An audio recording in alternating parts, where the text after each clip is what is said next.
क्या कारण था कि कृष्ण के माता पिता को कारागार में बंदी होना पड़ा? आइए जाने पूरी कहानी को। हमारे धर्म ग्रंथ में अनेक प्रसंग ऐसे मिलते हैं जो प्रथम दृष्टि में साधारण प्रतीत होते हैं, किंतु जब हम गहराई से उन्हें समझते हैं तो उनके पीछे छिपे हुए आध्यात्मिक रहस्य हमारे सामने प्रकट होता है। ऐसा ही एक प्रसंग है भगवान श्री कृष्ण के जन्म के पूर्व उनके माता पिता देवकी और वसुदेव का कारागार में बंद होना। यह प्रश्न हर जिज्ञासु मन को विचलित करता है कि जो भगवान संपूर्ण ब्रह्मांड के पालक हैं, जो जन्म मात्र से ही अनेकों पापों का नाश कर सकते हैं, जिनकी कृपा से जीव मोक्ष प्राप्त करता है, उन्हीं भगवान के माता पिता जन्म के समय जेल में क्यों थे?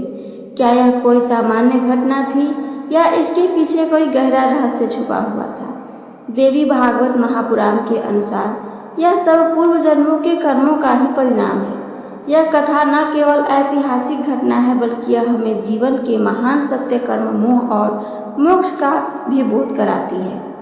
हम सब जानते हैं कि कृष्ण के माता पिता देवकी और वसुदेव को कंस ने कारागार में बंद कर दिया था, परंतु क्या यह कभी सोचा है कि सारे संसार को मुक्त करने वाले श्री कृष्ण के माता पिता जो जेल में बंद क्यों थे? इस प्रसंग का क्या गंभीर अर्थ है?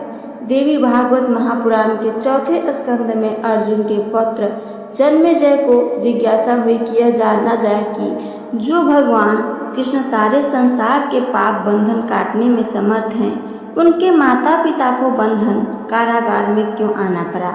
उन्होंने यह प्रश्न अपने कुल के वृद्ध श्रद्धेय वेद व्यास से पूछा। वेद व्यास ने जन्मेजय को इस अप्रत्याशित घटना को कम से कम सिद्धांत के आधार पर समझाया। इस जीवन का सच है कि हर जन्म कर्म सिद्धांत पर आधारित है। कर्म ही बीज के रूप में आत्मा के लिए शरीर की व्यवस्था करता है। इसके बाद शरीर धरती पर अपने पिछले जन्मों के अनुसार प्रारब्ध लेकर आता है। कर्म के सिद्धांत से कोई बच नहीं सकता है, ना देवता, ना ऋषि मुनि और ना मनुष्य।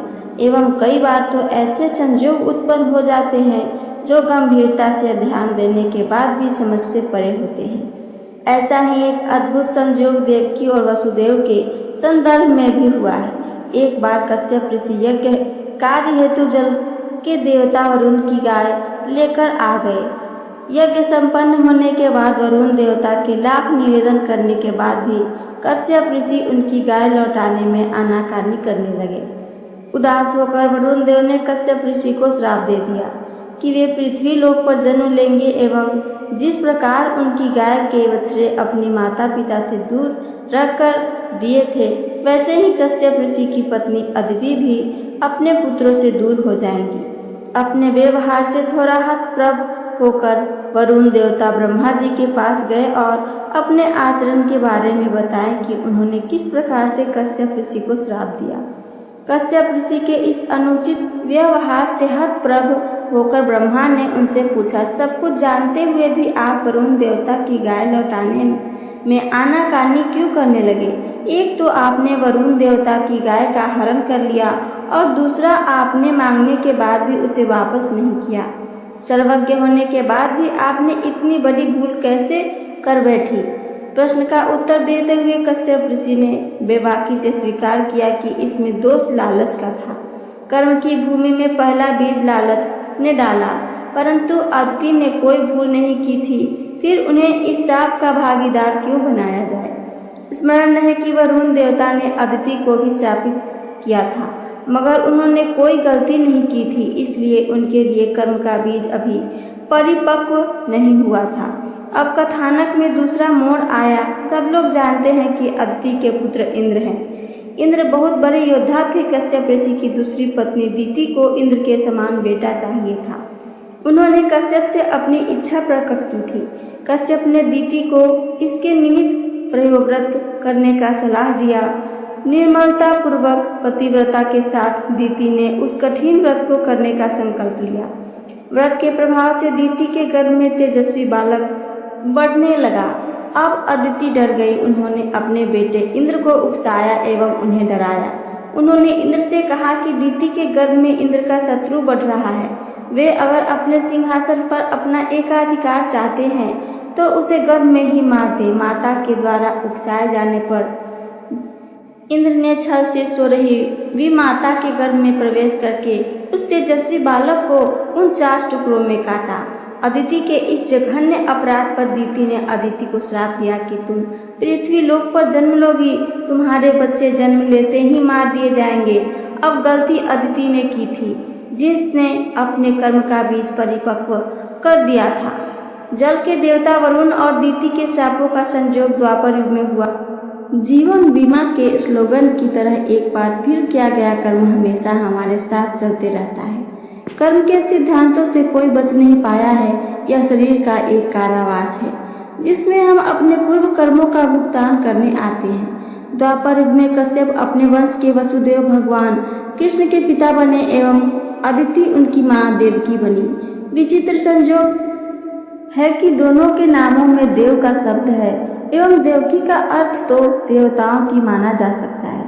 इस जन्म में 6 बार कंस देवकी के पुत्र को जन्म लेते ही मार दिया तथा 7वां बालक व राम भगवान विष्णु के कृपा से वसुदेव की दूसरी पत्नी रोहिणी के गर्भ में स्थापित हुए। एक प्रकार से देवकी का फिर से अपने बालक से संयोग हो गया। 8वें बालक में जब कृष्ण ने मथुरा में श्रावण महीने के अष्टमी को मध्य रात्रि में जन्म लिया तब कारावास का दरवाजा खुल गया। इस संसार में हम सभी पूर्व जन्म में अपने द्वारा किए गए कर्मों के कारण आते हैं तथा उस कारावास में उस समय तक बंद रहते हैं जब तक हम उन कर्मों का पश्चाताप नहीं करते। कंस का 6 बार देवकी के पुत्रों को मार देना तथा 7वीं बार देवकी का अपने गर्भ को रोहिणी को दे देना एक प्रकार से अदिति के द्वारा किए गए उस कुकृत्य का पश्चाताप था। जब इंद्र ने दीति के गर्भ में पड़ रहे अजन्मे शिशु को 7 टुकड़े में काट दिया था, लेकिन इस कारावास के जीव मुक्त तब होता है जब उसे कृष्ण अपनी शरण में ले लेते हैं, लेकिन इसके लिए जीव को मोह छोड़ना पड़ता है। भगवत गीता के माध्यम से निष्काम भाव से काम करने का संदेश देकर श्री कृष्ण हम सबको मोह के बंधन से निकलने का रास्ता बताते हैं। लेकिन क्या मोह इतनी जल्दी छोड़ता है? आम लोगों को तो नहीं, परंतु देवकी को देवताओं की माता हैं। उनके नाम का अर्थ देवकी अर्थात देवताओं की। 6 बार प्रत्यक्ष रूप में तथा 7वीं बार प्रकोष्ठ रूप में अपने संतान से अलग होकर देवकी ने मोह की पराकाष्ठा का त्याग किया। इसमें कोई आश्चर्य की बात नहीं कि इस संसार में हर प्राणी को सबसे अधिक मोह अपने बच्चों से होता है। इसके उपरांत श्री कृष्ण को देवकी को अपनी शरण में ले लेना ही था। जो निष्काम कर्म के मार्ग पर चल देता है वह कृष्ण को प्रिय है। एक तथ्य और है जो करीब से झांकने पर दिखाई देता है कि 7 बार मोह का भंग होना एक प्रकार से सप्ताह के 7 दिनों का सूचक है, जिनसे मिलकर वर्ष और वर्षों से मिलकर जीवन बनता है। सारा जीवन 7 दिनों के सप्ताह में ही चलते रहता है। जन्माष्टमी के माध्यम से एक प्रकार से कृष्ण अपने सभी भक्तों से कह रहे हैं कि यदि तुम अपने जीवन के प्रत्येक 7 दिनों में मोह से अलग रहने की कोशिश करोगे तो तुम मुझे प्राप्त कर लोगे। जब श्री कृष्ण मिल जाएंगे तब कारावास के दरवाजे तो अपने आप ही खुल जाएंगे। यह कथा केवल श्री कृष्ण के जन्म की पृष्ठभूमि नहीं है, यह हमें जीवन के सबसे बड़े सत्य से अवगत कराती है। कर्म का सिद्धांत अटल है और हर जीव अपने कर्मों का फल अवश्य भोगता है, चाहे वह देवता हो, ऋषि हो या फिर स्वयं भगवान के माता पिता ही क्यों न हो। परंतु जब यह आत्मा कृष्ण के शरण में जाती है, जब मोह का त्याग करती है, जब निष्काम कर्म करती है, तभी यह जीवन रूपी कारावास खुलता है। देवकी और वसुदेव ने यही किया। उन्होंने अपने पूर्व जन्म के पापों को स्वीकार, संताप सहा, मोह छोड़ा और अंततः श्री कृष्ण को जन्म देकर स्वयं मुक्त हो गए। यह संदेश हम सभी के लिए मोह से मुक्ति ही मोक्ष है और श्री कृष्ण ही उस मुक्ति के द्वार हैं। यदि हम भी अपने जीवन के हर 7 दिनों में थोड़ा थोड़ा मोह त्यागे तो एक दिन ऐसा अवश्य आएगा जब हमारे जीवन के कारावास का द्वार भी खुल जाएगा और उसमें से श्री कृष्ण प्रकट होंगे। तो ये थी मेरी आज की कथा और इससे जुड़ी जानकारी। मेरी कथा आप सबको पसंद आई हो तो चैनल को सब्सक्राइब करके वीडियो को लाइक करना ना भूलें। साथ साथ अपना एक प्यारा सा कमेंट करके हमें ज़रूर बताइए। सुनने के लिए धन्यवाद। जय श्री कृष्णा। राधे राधे।